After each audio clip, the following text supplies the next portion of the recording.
Welcome to Seoul, the capital of the Republic of South Korea. For decades, the city known as the Miracle of the Han kept its head down, barely raising a ripple as the country rebuilt in the decades following the Korean War.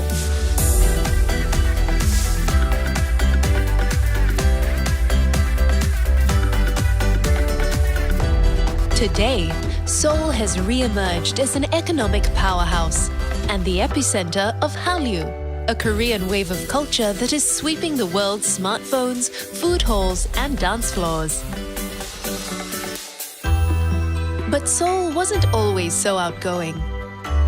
In the 14th century, a 12-mile fortress wall encircled Korea's ancient capital. Its gates closed each night to keep marauding Siberian tigers and invaders at bay.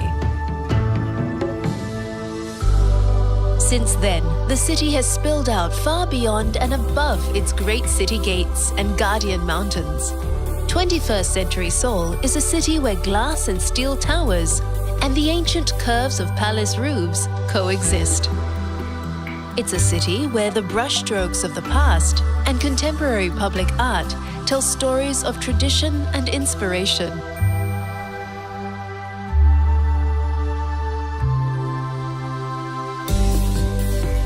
Coming to grips with Seoul's incredible size and sweeping narrative can be a little daunting. So start your adventure at the K-Style Hub, a state-of-the-art visitor center where South Korea's past, present, and future converge. From the latest in K-pop to its timeless national parks. From the cutting edge of K-design to culinary traditions which have taken centuries to perfect.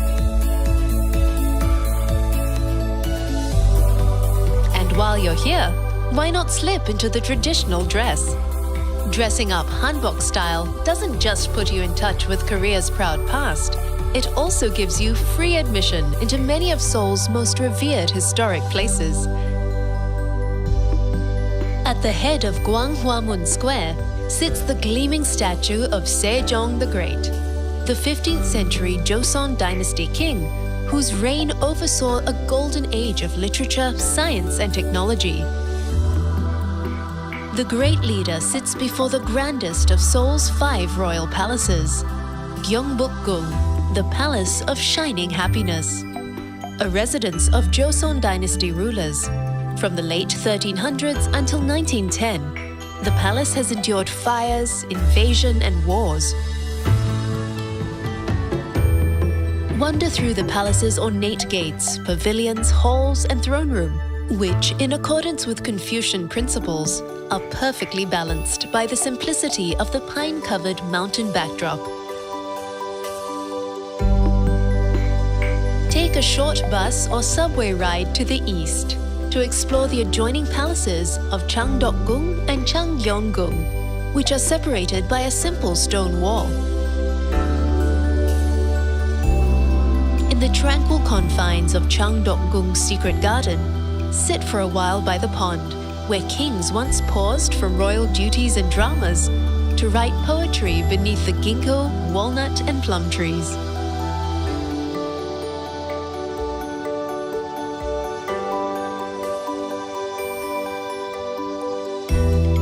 To the south, at Doksugung Palace, see the changing of the guard, which takes place 3 times each day. Then explore the eclectic mix of palace buildings, such as the pavilion, where coffee-loving King Gojong enjoyed his daily cup, paving the way for his country's future caffeine obsession.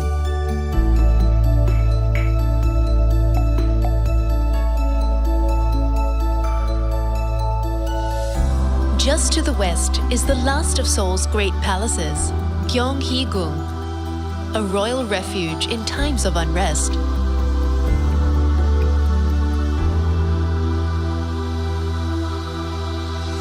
After exploring Seoul's vast temple complexes, see how government officials and ordinary Koreans once lived. At the Namsangol Hanok village, ancient buildings and traditions have been preserved in one of the most scenic and tranquil areas of Seoul.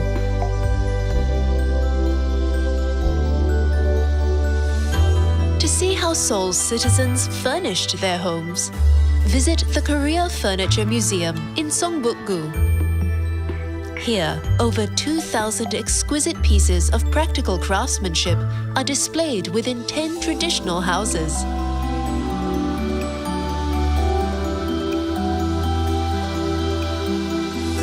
The story of Korean craftsmanship continues at the National Museum of Korea, which houses national treasures such as the 10-story pagoda and priceless white porcelain from the Joseon era.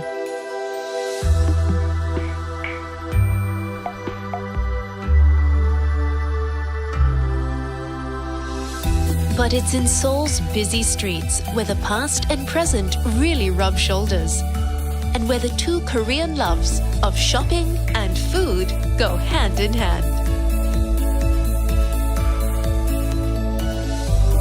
Close to Seoul's Great South Gate, step into Korea's largest marketplace, Namdaemun Market, where locals have been bargaining hard for over 600 years.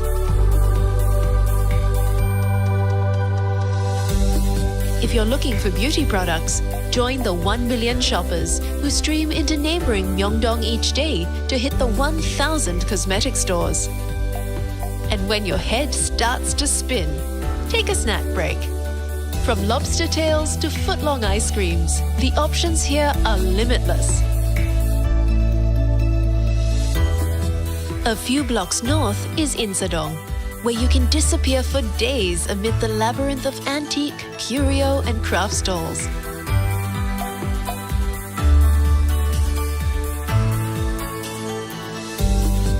While just a short bus ride away at the Dongdaemun Market, you could spend months browsing the fashions on offer in the area's 26 malls and 30,000 specialty shops.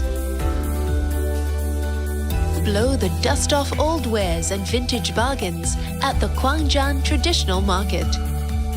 Then treat yourself to some of the best Korean pancakes in the city.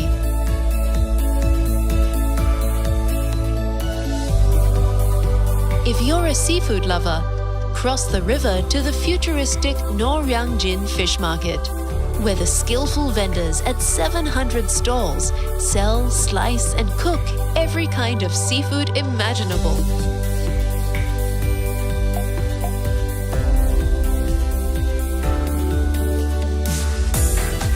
Looking for some Gangnam style?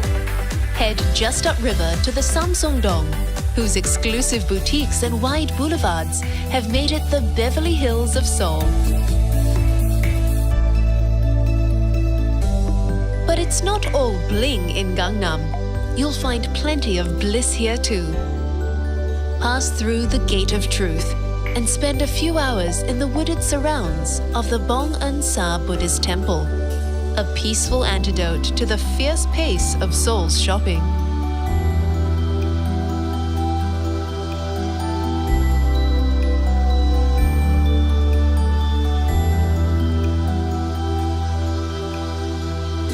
Seoul is filled with quiet spaces. Also in Gangnam, stroll past the stadiums and museums of the 24th Summer Olympics at Olympic Park.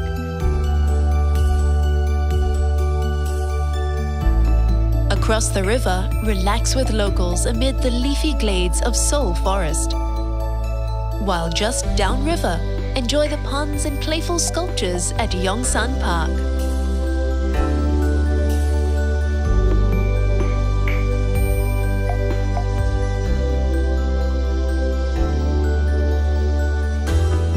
Namsan is one of Seoul's guardian mountains, marking the southern limit of the ancient capital. The city has long since grown around it, and today the mountain has become one of the city's favorite green getaways.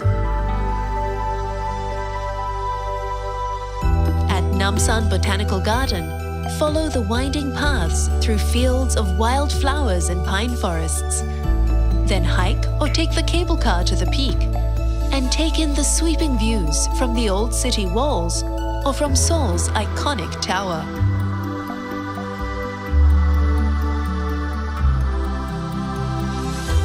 Running right through the busy heart of downtown Seoul, another landmark has also been given a new lease on life. After centuries of neglect, Cheonggyecheon Stream has been transformed into a 7-mile corridor of serenity and creativity.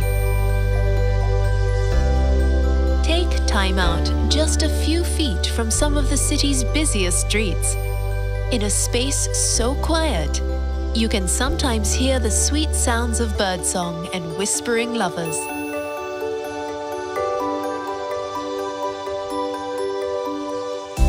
Leave the bright lights and noise of the city even further behind, amid granite-studded peaks of Bukhansan National Park.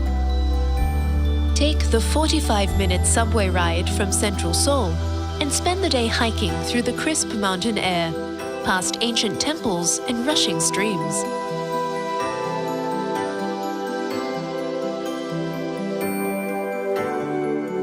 Just 55 miles from Seoul is another day trip which will give you pause for deep reflection.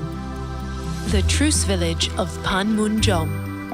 After 3 years of brutal warfare, it was here in 1953 where the armistice was signed between North and South Korea.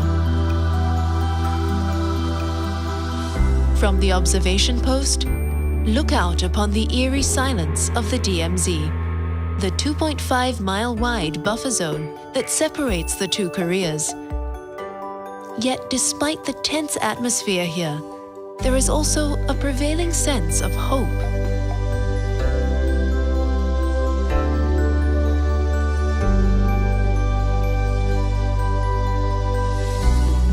On returning to Seoul, spend a little time at the War Memorial of Korea to truly appreciate the scale and trauma of the Korean War, a conflict that tore a country in two, involved 22 nations, and cost millions of lives.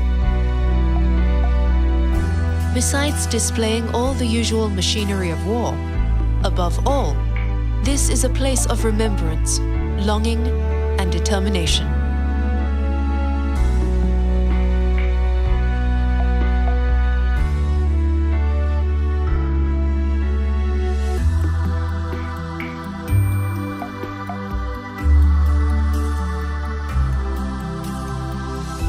When the sun gets low and the city lights up, locals gather on the banks of the Han to see the Banpo Bridge erupt in waves of water and light. It's in moments like these that South Koreans reflect on life's possibilities and are reminded that they are capable of anything they put their minds, imaginations, and hearts to. And so, the miracle on the Han is certainly proof of that.